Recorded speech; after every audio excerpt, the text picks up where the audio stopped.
If you ever wondered what were the Ethereals like back in the day before they became these energy forms just wrapped up in bandages, well, we just got some new official artwork of the process that destroyed their home planet and ultimately their bodies and what they were like in the past. We learned about what Koresh looked like back in the day, the cities it had, how Dimensias came in and actually devoured the two suns that maintained their solar system. We also learned what really happened to their forms and bodies and how they could acquire them and how they split up into the Ethereals and the brokers. So let's look at all the new lore we got from the 11.2 PTR. While having the best deals on the market for all games and software, Gamivo just added mobile top-ups for your favorite mobile games with the best prices that you can get with my Gamivo link in the description below. Best of all, if you use my code DORON, your discount will be even bigger, so make sure to use my link in the description and the code and check out Gamivo. The lore of Koresh definitely changed over the years, and while they definitely retconned some parts, there weren't really even that many retcons, they just expanded what we had known about the planet and the Ethereals. Looks like Xal'atath was heavily involved in the destruction of their planet, and this was also when she decided to betray her master Dimensias the All-Devouring, who had also destroyed her own planet in the ages past. Now, the timeline itself is uncertain. It was hinted that this happened at least 100,000 years ago, so the destruction of Koresh is at least 4 times as old as the destruction of Argus when Sargeras came in and took over. This means that the Koreshi people, which are now the Ethereals, are one of the oldest mortal races in existence, and in a lot of ways they're actually similar to the Eredar as highly intelligent magic users. Now, finally, we had learned about Koresh and what it was like and what was actually going on back in the day. Long story short, Koresh was actually a desert planet that had 2 suns, which were called the Meter and the T-Meter, and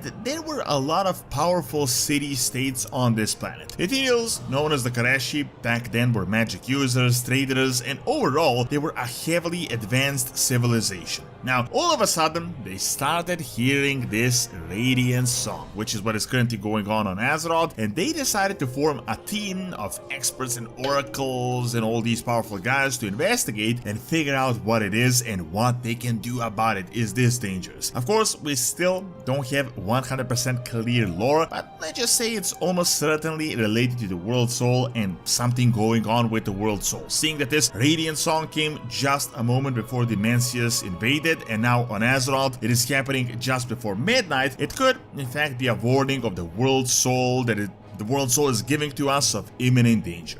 Recently on the PTR we did learn that not only did Koresh have a World Soul, but it might even still be alive in a very faint form, but we know for certain it isn't as powerful as Azeroth's Prime World Soul, which means our planet is a lot more than just a simple planet. Now, the Koreshi formed this team. They came in to investigate and they gathered these Reshi ribbons, which were incredibly powerful artifacts originating on Koresh. It was described that these artifacts were able to create shields, and then these shields would essentially transform whatever energy came at them into the arcane, which honestly seems super overpowered when you really think about it, like this is a crazy strong weapon. One of the leaders of this new investigative group was the Locust Walker that you might know, Venari, a few others, and later Xal'atath herself would join in on the party.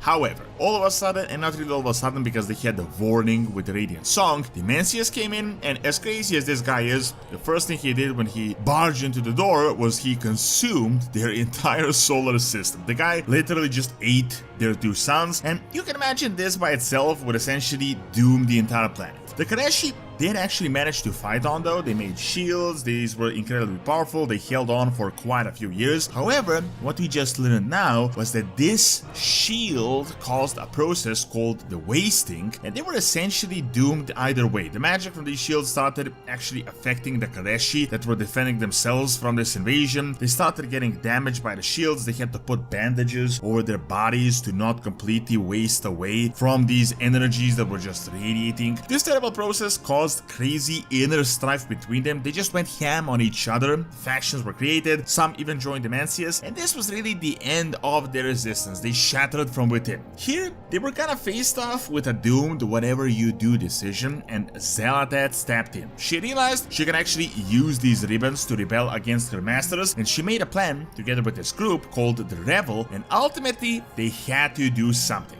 the idea was to blow up Dimensius by destroying the planet as well, and they pretty much did just that. The idea was to save Kareshi as much as they can, as really there was no way they could just get rid of Dimensius, save their planet, and go back to their former life. It was too late at this point. This was evident pretty much when Dimensius came in and just ate their two suns, destroying their solar systems. Like, there was no way to go back to what it was before. So Dimensius was blown away in this ancient history, but not exactly successfully, and he fragmented into like a million pieces. One of them fell into Outland. This was the weak version we fought back in TBC. Now he's recollecting together with his Void Ethereals, and Xel'Tath has allied with us to get rid of him, because him coming back is as bad for her as it is for us. But as you would imagine, Xel'Tath completely messed with us and just plays us, because pretty much everyone saw this coming. Now, the interesting thing I want to talk about, and this is something a lot of people wondered for years, and that is, what were the Ethereals like really in the past? We just learned that they were a mortal race, desert people that ultimately had to equip the bandages as they were driven into the Twisting Nether and the Shadowlands. They became two distinct races, known as the Ethereals and the Brokers, but these were really the forms they took later on to survive.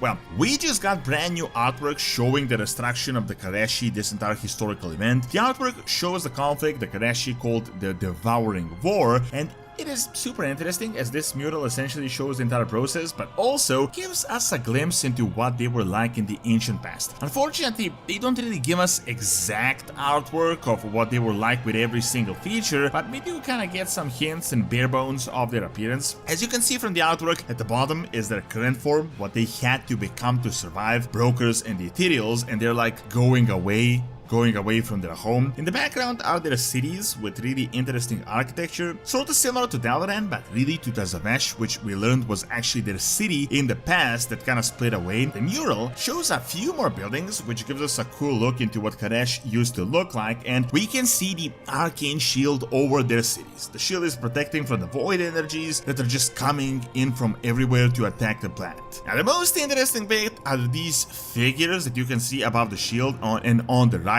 These are essentially Ethereals back when they were just called the Kareshi. Now, I know on first glance these are like stickmen, but we can actually extrapolate quite a few things from this artwork alone. So, first of all, they appear to be regular humanoid beings, not actually much different from someone from Azeroth or Draenor. 2 legs, 2 arms. They weren't really Nerubians or like all these types of beings we can encounter on different planets. They also appear to be mage-like, and they appear to be robed. You can compare the two figures drawn on this mural to see a few differences of their current form and what they were like back in the day. The bottom one shows the new robes covering most of their body, while previous figures are covering maybe like half of their body. Some of these figures also have crystals and various decorations, which some Ethereals retain up to this day. However, do not yap into the oblivion here. The main thing we can figure out from this brand new mural is that the Ethereals weren't actually that much different from what we know them as today. They're not really like these balls of energy that used to be completely different back in the day. I think the actual difference pretty much is the exact difference that we can see today, for example, between the humans and the undead. Imagine a human mage and now imagine a human undead mage. They're incredibly similar, even with the clothes on. It's just that their body has withered away, but on first glance it's not really that much different. Based on the comparisons of these two figures in the new mural, this is pretty much a parallel to this. I'm guessing in the very near future we might see some full-on artwork that will really paint a full and clear picture, as obviously the Ethereals are set as a key race in this entire saga with the upcoming Void Invasion in Midnight. However, don't expect that it's going to reveal any sort of like drastic difference. Maybe their skin color is going to be different, or what their eyes look like.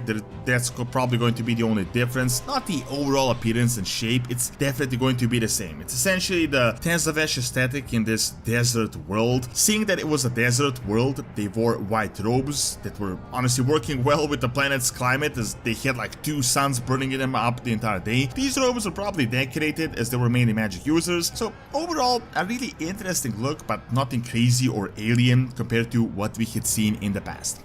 Thanks for watching. Check out my video on what the Dark Heart really is by clicking on the screen, and check out my Roman Empire video on my second channel I've recorded live on site in Malta by clicking on the screen as well. See you next time!